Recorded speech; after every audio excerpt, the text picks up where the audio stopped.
Hello बच्चों, पिछले class में हम लोग पढ़े थे, डाइजेस्टिव सिस्टम पढ़ रहे थे, है ना। और इसमें हम लोगों ने कंटिन्यू कर लिया था, माउथ कंप्लीट कर लिए थे, है ना।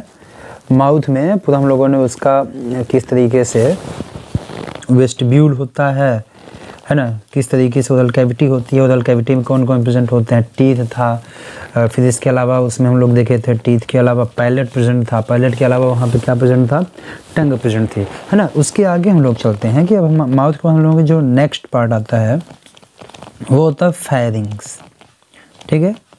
फेरिंग्स के बारे में बस आप एक इतना जानते हो कि it is a common passage, it is a common passage किसके लिए, for food and air, for food and air. तो it is a common passage for food and air, बस इतना जानो और आपको जानने की आवश्यकता भी नहीं 10th के लेवल पे। अब इसके बाद जो हम लोगों का नेक्स्ट आता है वो होता है ईज़ोफेगस, ईज़ोफेगस। अच्छा, कुछ लोग देखोगे इसको ओइसोफेगस पढ़ते हैं। तो एक चीज़ जानते रहो कि बायोलॉजी में जहाँ भी ओ ई से स्पेलिंग शुरुआत होती है उसका प्रोनाउंसिएशन हम लोग ई करते हैं, है ना। जैसे अब यहाँ पे हुआ ना कि ईज़ोफेगस, अब ऐसे ही जैसे ये चीज़ है हम लोगों का एक वर्ड लिखा है ये इडिमा, तो इस तरीके से हम लोग ओ ई जहाँ वर्ड शुरुआत होता है लेटर, हम लोग इसको क्या पढ़ते हैं, ई प्रोनाउंसिएशन करते हैं। ओके, तो ईज़ोफेगस, ईज़ोफेगस क्या होता है कि एक हम लोग ट्यूबुलर स्ट्रक्चर है, क्या है, ट्यूबुलर स्ट्रक्चर होता है, एक ट्यूबुलर स्ट्रक्चर होता है।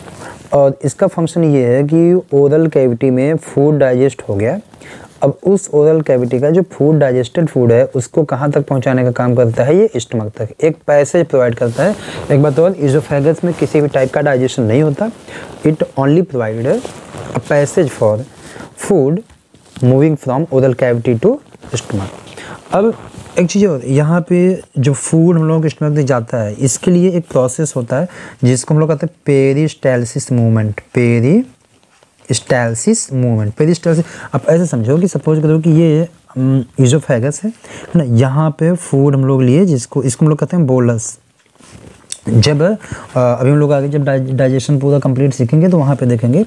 अब फूड जब यहाँ से हम लोगों का आगे बढ़ता है, आगे कैसे बढ़ता है, ये वाली जो मसल्स हैं, देखो ये और ये मसल्स, ये दोनों मसल्स क्या करती हैं, कॉन्ट्रैक्ट करती हैं। जब कॉन्ट्रैक्ट करेंगे तो इस पर एक धक्का लगता है तो फिर ये आगे बढ़ जाता है। अब ये यहाँ पे पहुँचेगा, यानी कि आप ध्यान से देखोगे तो ये अभी ऐसे है, ये इस तरीके से यहाँ फूड है, यहाँ पे होगा, अब फिर ये फिर आगे बढ़ेगा, तो ये इस तरीके से पूरा आगे बढ़ते रहते हैं। मतलब कि अब ये यहाँ पे प्रेस करेगा तो ये फिर आगे बढ़ जाएगा, फिर आगे जाएगा, फिर प्रेस होगा, तो इस तरीके से पहुँचता है कहाँ पे, हमारा फूड स्टमक में। अब नेक्स्ट हेडिंग हम लोग जो आती है वो होता है स्टमक, ठीक है। स्टमक जो होता है एक जे शेप्ड स्ट्रक्चर है, जे शेप्ड स्ट्रक्चर, और फिर कहाँ प्रेजेंट होता है, present towards left side, present in abdominal cavity, abdominal cavity में present होता है। और कहाँ इसका लोकेशन क्या होता है, towards left side, towards left side, left side में प्रेजेंट होता है abdominal cavity में, below the diaphragm आप कह सकते हो, below the diaphragm, डायफ्राम के नीचे, डायफ्राम के नीचे प्रेजेंट होता है और एब्डोमिनल कैविटी में प्रेजेंट होता है, ठीक है, लेफ्ट साइड में। और फिर जो इसमें जो हम लोगों का स्टमक होता है आफ्टर फूडिंग, जब फूड खा लेते हैं तो ये पीयर शेप्ड हो जाता है, पीयर शेप्ड जब खा लेंगे तो फूड। और फिर इसमें कुछ ग्लैंड्स प्रेजेंट होती हैं, जैसे इसकी जो इनर लाइनिंग होती है। अच्छा, इसके पहले पार्ट्स की हम लोग बात करें, अगर इसके पार्ट्स की बात करेंगे तो इसके मेनली 4 पार्ट होते हैं। आप देखोगे मैक्सिमम जगह पे 3 पार्ट लिखा हुआ होता है, बट इसके 4 पार्ट होते हैं। चारों पार्ट में कौन कौन है, पहला होता है आपका फंडस, ठीक है, फिर कौन होता है, कार्डियक, फंडस या fundic, cardiac, body, and next one is the pyloric. ये इतने पार्ट इसके होते हैं। अगर हम लोग इसका एक डायग्राम बनाएं समझने के लिए इस तरीके से, मान लेते हैं कि ये हम लोगों का है क्या, स्टमक, है ना। ये कौन आ रहा है यहाँ से, ये इज़ोफेगस आ रहा है। ये वाला जो इसका पार्ट होता है ये होता है फंडस, और ये वाला जो पार्ट होता है यानी कि हार्ट के पास ये होता है इसका कार्डियक पार्ट, और फिर ये जो सबसे लास्ट वाला पार्ट होता है ये होता है पाइलोरिक। अब पाइलोरिक के अलावा, अब ये जो पाइलोरिक हो गया, अब इसके अलावा जो जितने भी पार्ट बचे वगैरह हैं, जो भी फंडस को छोड़ के, कार्डियक, पाइलोरिक, ये सब छोड़ के जो भी पार्ट बचा इसको हम लोग क्या कहते हैं, बॉडी कहते हैं। अब ये आगे चल के जो हमारा स्टमक है ये आगे चल के किस में ओपन होता है, स्मॉल इंटेस्टाइन में, और स्मॉल इंटेस्टाइन के डुओडेनम वाले पार्ट में ओपन होता है। अब इसकी जो इनर लाइनिंग है, ये जो इसकी इनर लाइनिंग है इस तरीके से, अब इसके इनर लाइनिंग को हम लोग ये इस तरीके से, इस पर क्या होती है, इनर लाइनिंग होती है। इस इनर लाइनिंग को कहते हैं, इनमें कुछ ग्लैंड्स प्रेजेंट होती हैं, इनको क्या कहते हैं हम लोग, गैस्ट्रिक ग्लैंड्स कहते हैं।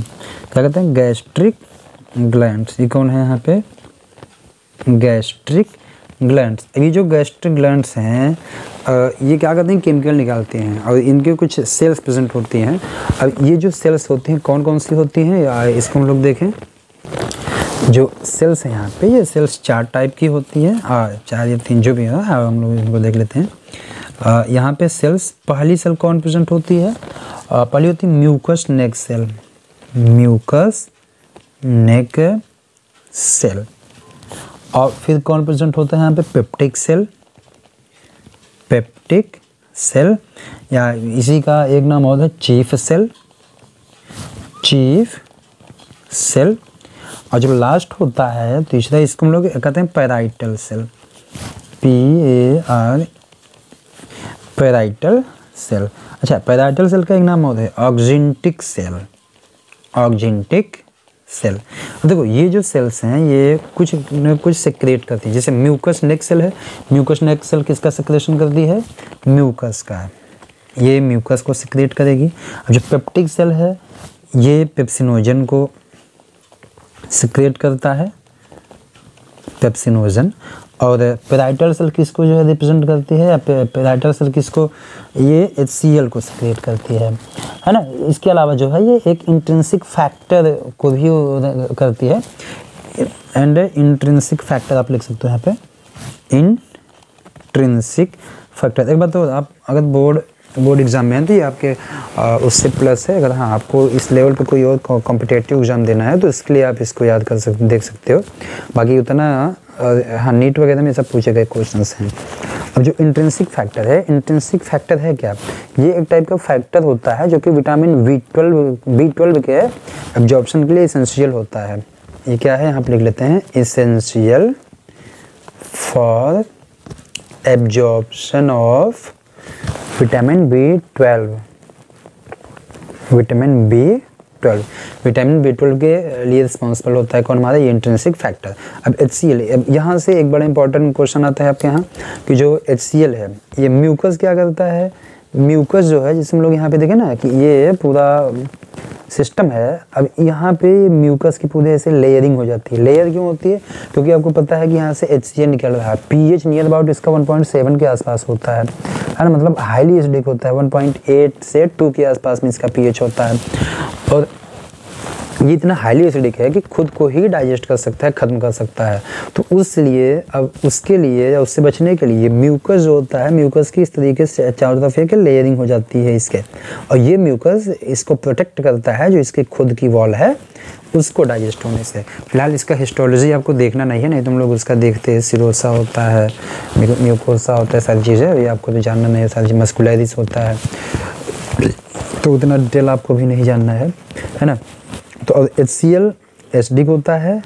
एक बड़ा इंपॉर्टेंट क्वेश्चन यहाँ से आता है कि जो हमारा स्टमक है, स्टमक में HCl का फंक्शन क्या है, HCl क्या करता है। तो HCl क्या करेगा, उसको जो है एक्टिव करता है, पेप्सिनोजन को एक्टिव कर देगा, है ना। यानी जो अभी हम लोग देखें ना प्रोपेप्सिन, ये पेप्सिनोजन है, ये चीज़ इसको एक्टिव करेगा। जब पेप्सिनोजन एक्टिव हो जाएगा तो ये पेप्सिन में कन्वर्ट हो जाएगा, पेप्सिन प्रोटीन को कन्वर्ट कर देगा। आगे हम लोग सीखेंगे, जब पूरा डाइजेशन सीखेंगे तो वहाँ पे। और ये क्या करता है, जो फूड है उसको सड़ने से बचा लेता है। फिर उसके बाद एक एसिडिक मीडियम प्रोवाइड करता है जिससे फूड अच्छे से डाइजेस्ट हो सके, काफ़ी समय तक बचा रहे, सड़े ना। तो ये सारी चीज़ें जो है प्रोवाइड करता है हमारा HCl, कहाँ पे, जो ये जे शेप्ड स्ट्रक्चर है और जिसको हम लोग क्या कह रहे हैं स्टमक कह रहे हैं। ओके, तो स्टमक में हम लोगों को बस बहुत इतना ही पढ़ना है, अभी बहुत ज़्यादा नहीं पढ़ना है।